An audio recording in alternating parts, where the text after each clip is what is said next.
Everybody, welcome to Saturday. It is the day before the Lord's Day. Tomorrow's church day. I love Sundays. And I hope you go to church. I hope you go to Song and Sword. We got a very special day tomorrow. First of all, it's time change, which means there are no excuses for missing church tomorrow. You can't be tired. You get an extra hour of sleep tomorrow or tonight or whenever it is. But between now and church tomorrow, you get an extra hour. So it's time to invite your friends to come to church, to make it a priority. Tomorrow at the Chateau at 9 o'clock and 10:30. Bring your kids, wake the kids, phone the neighbors, bring them all right? And you may not know this, but the first Sunday in November, because of Time Change Sunday, is usually one of the highest attended Sundays for church every year.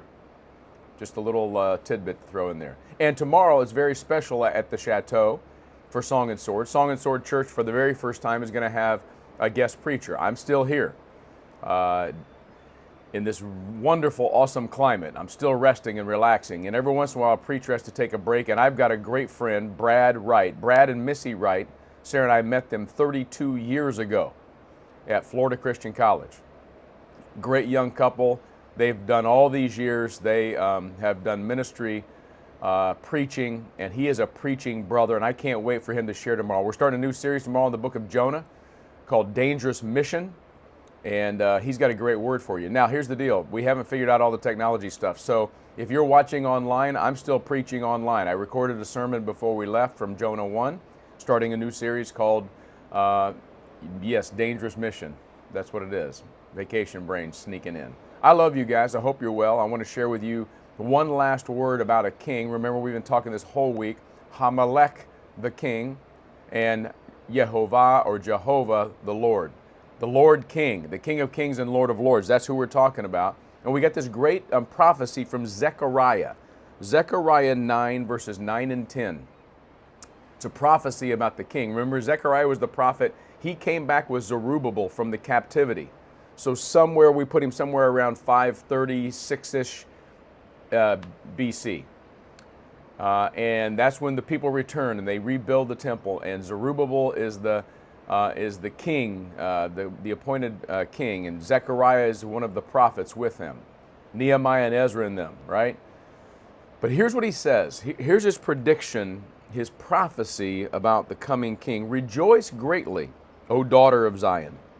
Shout aloud, O daughter of Jerusalem. Behold, your king is coming to you, righteous and having salvation is he. Humbled and mounted on a donkey, on a colt, on the foal of a donkey. I will cut off the chariot from Ephraim, and the warhorse from Jerusalem, and the battle bow shall be cut off. And he shall speak peace to the nations. His rule shall be from sea to sea, and from the river and to the ends of the earth. I want to say something about the war in Israel here in just a minute, but first I want to point out these words here. Behold, your king is coming, your Melech is coming. And he is going to come humble and mounted on a donkey. Having salvation. That word Yasha, it's part of the word Yeshua. Guys, this is a prophecy about the coming Messiah, the anointed one, the king. That the people of Abraham's descendants, the Jewish people, the Hebrew nation, they were supposed to look for this Messiah. Jesus came. He fulfills this in John 12:15. By the way, I don't have time to talk about this, but over 200 prophecies from the Old Testament were fulfilled, have been fulfilled, and they continue to be fulfilled, which means they are all right. The odds of that happening are infinitesimal. I think that's a word. Look it up.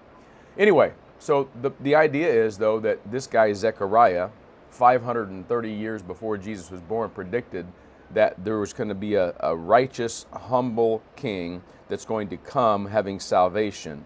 Now, I want you to see something here, because here's the reality. Jewish people and Protestant people, people of faith who follow Jesus Christ, Christians, they all believe in a coming Messiah. The Jewish faith, their contention is that Jesus hasn't come yet. And our contention is that he came and he fulfilled verse 10. I'll cut off the chariot of Ephraim, the warhorse from Jerusalem, the battle bow shall be cut off. This king will speak peace to the nations. In other words, he's not coming to start a war. He's not coming to overthrow the Roman government. He's not coming to necessarily establish the Israeli territory. And you're saying, how do you say that, Pastor? Because look, his rule shall be from sea to sea, look at this, and from the river to the ends of the earth. We believe that Jesus Christ was the coming King of the Jews, to establish peace, look, to the nations. He'll speak peace to the nations. And he will establish his kingdom will not just be in this little territory that was the inheritance of the people of God, Old Testament. It will be from the ends of the earth. In other words, it's going to be a worldwide kingdom. That is called the church. That's called Christianity. It's called what Jesus came to do. And we preach Jesus Christ. That's the message. I hope that you'll go to church tomorrow at Song and Sword, Chateau, 9 o'clock, 10:30. Send me your prayers. Text prayer to that number on the screen. I'm praying for you. Keep praying for us. The Lord is restoring us, renewing us, refreshing us, resting us, getting us ready for this next great season of ministry. God bless you guys. I love you all. See you on Monday.